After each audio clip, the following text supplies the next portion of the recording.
Okay, first I want to welcome all the chashuv guests here today. This is a very chashuv guest this week. Every couple of weeks we get to an inyan in the parsha that's like a classic inyan. A couple of weeks ago, if you remember, we talked by Parshas Vayakel. We discussed the inyan of Shabbos. This week there's also a very important inyan. That's the inyan that we discussed in Parshas Tazria Metzorah, in these two parshas. Discussed the inyan of Lashon Hara, the inyan of Lashon Hara, and what happens when a person speaks Lashon Hara. So this week, most of it's going to be based on a beautiful Nesiv Shalom, the entire thing. The Gemara brings down the pasuk. Gemara in Erchin, there's a whole sugya there that discusses the inyan of Lashon Hara. The Gemara says that Zois Tia Teres HaMetzorah, which is the second parsha this week. Zois Tia Teres HaMetzorah. What does it mean? The Gemara says Terasai Shel Moitzi Shemra. Sort of like an acronym. The word Metzorah is like an acronym for Moitzi Shemra. So Zois Tia Teres of a Moitzi Shemra. That what? That anybody who speaks Lashon Hara gets Negoyim. That's what the Gemara says, and we know that that's true. The Torah says that someone who speaks Lashon Hara is going to get Negoyim.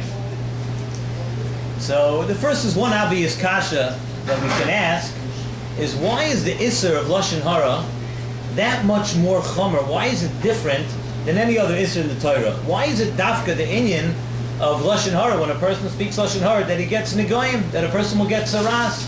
Why not any other Isser in the Torah? A person's Machal Shabbos, a person does something, maybe that should be the inyan, maybe that should be the punishment, a person to get Saras. Why is it dafka we find that so chomer the inyan of a person speaking Lashon Hara? So we can look at a couple of different Mamorei Chazal that are brought down about Lashon Hara. Maybe we'll get a little understanding of what Lashon Hara really is. The Gemara continues. The Gemara says over there, Kol Mesaper Lashon Hara Ki'ilu Kofar Be'ikar. I'm going to just tell you a couple of things to show you the gravity and the seriousness of the way HaKadosh Baruch Hu and the way Lashon Hara, we look at Lashon Hara. The Gemara says that somebody who's a Baal Lashon Hara, somebody who's Mesaper Lashon Hara, he's a Kofar Be'ikar. So the question is, on that memra also, why is a person a Kofar Be'ikar if he speaks Lashon Hara? The Gemara goes further. Kol Mesaper Lashon Hara, Rabbeinu Shalom Kaviyachal says, Ein ani v'hu yichal lo du ba'olam. I cannot live in a world together, with a very, very serious statement there. Rabbeinu Shalom is saying, if a person is a Mesaper Lashon Hara, if a person talks bad about another person, Kaviyachal, I and this person cannot live in the same world together. Question again. Why? Mar says also, HaMesaper Lashon Hara ein lo takana. There's no real way to fix him up. Call HaMesaper Lashon Hara magdil avoinus keneged gimel avoinus chamuras. The Gemara says that if a person who speaks Lashon Hara, it's as if he transgressed avodah zarah shechazar megillah roit. The three averos chamuras. That's a person who is over Lashon Hara, and we just obviously repeated a couple of very serious things. How we consider a person who speaks Lashon Hara. So what's pshat? Why is Lashon Hara attacked such a serious thing? So the truth is, all these Mamorei Chazal, they all need a little beer. They all need a little explanation. So the truth is, we could begin to understand it from the Gemara. The Gemara says a little further that a person who is a Baal Lashon Hara, he is compared to a nachash. He's compared to a snake. Why is a person who speaks Lashon Hara compared to a snake? So the Mefarshim answer that a nachash, a snake that bites. Why does a snake bite somebody? A snake gets no hana from biting somebody. An animal that tears something apart, an animal that any other chaya that bites into something has hana. He wants to bite into it, whether it's the meat or it's the whatever it is, an animal. But a snake has no hana. The snake's biting of a person comes totally from the, so to speak, the Yetzer Hara of the Nachash. Totally from Ra. Everything that makes a snake bite is totally from bad. And that's why we compare a Baal Lashon Hara. Technically, what is a Baal Lashon Hara? A person who speaks something bad about somebody else. What are you gaining? You're not sinking your teeth into something. You're not getting that piece of meat like a chaya who wants to tear something else apart. It's nothing. It comes totally from Ra. It comes from the worst parts of a person. What comes out of the worst part of a person that has to always knock somebody, always say something bad about somebody else, someone that can't forgive somebody else, you always have to bring them down. That comes from the bad part of a person. So a person is compared to a nachash, and that's something which is totally ra, and that's why the Gemara, that's why it's compared to a nachash. Another reason, the Nesiv Shalom says something beautiful. The Mishnah Pirkei Avos says that Chavivin Yisrael shenikru banim lamakayim. Yidden are beloved. They're beloved. Why? Because they're called children to Kadosh Baruch Hu.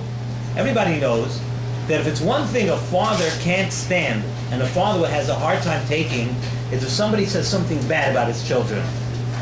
It's much worse than saying something about himself. For sure. There's no question about it. A father cannot take that when somebody says something bad about his children. So when we are children of a Kadosh Baruch Hu, when you speak Lashon Hara and you say Lashon Hara about somebody else, what you're doing is you're saying Lashon Hara about HaKadosh Baruch Hu's children.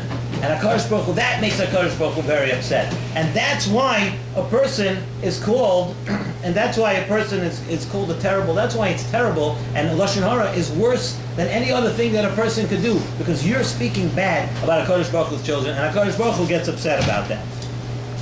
So why is, the truth of the matter, why is it Lashon Hara, why do we say Ein Loi Takana? One of the things was that a person Ein Loi Takana, why can't you fix it up? If you speak Lashon Hara about somebody else, go to the person, ask him mechila, and you have a takana.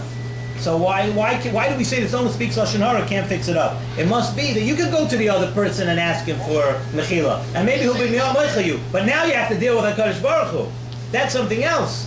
You spoke bad about HaKadosh Baruch Hu's children, you have to ask HaKadosh Baruch Hu mechila. Not just, that's why Ein Loi Takana. Yeah, you could do something on the road to Takana. You can go ask the person mechila, and you have to ask the person mechila because Yom Kippur is not mechaper unless you ask the person mechila. But Ein Loi Takana, because you have to now deal with HaKadosh Baruch Hu. You have to ask HaKadosh Baruch Hu, you did something wrong. You did something wrong to his children. And that's why HaKadosh Baruch Hu says, I can't live in the same world because you're denying, by you speaking bad about somebody else, you're sort of denying that he's a children. And one of the fundamental beliefs and one of the fundamental things of Emunah is that we're banim to HaKadosh Baruch Hu. And you're denying that by speaking badly about somebody else. That's why you call the kaifer.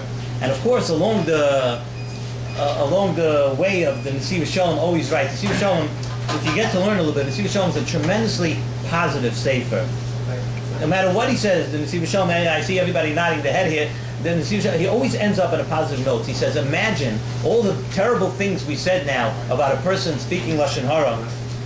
Alachas kama v'kama, Mida Toiva is definitely meruba. And Mida Toiva is definitely more. So when B'Shas Yisrael Hayavim Zeh, when Yidden get along with each other, Avada, the schar is 100 times more. That's what we say v'ahavta l'reacha kamoicha zeh klal goda b'Torah. Why not? Why shouldn't something else should be a klal goda b'Torah? Why dafka v'ahavta l'reacha kamoicha? For the same reason that the sin of Lashon Hara, the aver of Lashon Hara, is so many terrible things. You call a person a kaifer, and there's no takana, there's no thing. For that same reason, v'ahavta l'reacha kamoicha. And that's why we know there's a cloud. Gedoyla hachnosas archim yoyse mikabolish. Why we said Achnosas Arachim is greater than Kabbalah's Pnei Shechina? What's pshat? Because think of it again in the same terms that Nesiv Shalom says.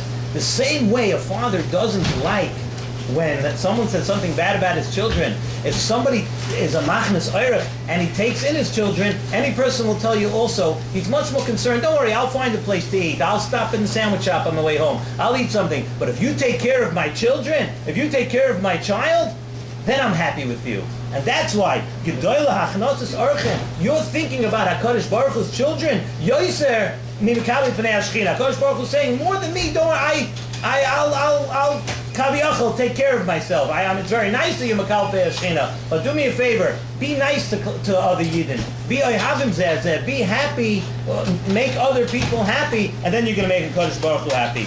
I just want to end, there's an Arizal brings down, there's many different Mefarshim speak about what kavanas you should have when you go to daven. So Arizal says before a person goes to daven Shemon Esrei, he should think in his mind v'ahavta l'reacha kamoicha. Why should a person think v'ahavta l'reacha kamoicha? Because obviously we want the tefillos to be accepted. So so now we could understand why the Arizal says that. Why are your tefillos accepted? Because this is the most chashuv thing that Kadosh Baruch Hu. And what are we looking to do? People need things. People have problems. People have things that they're begged for from Kadosh Baruch Hu every day. So the least you could do, and the best thing you could do actually, is to get on Kadosh Baruch Hu's good side.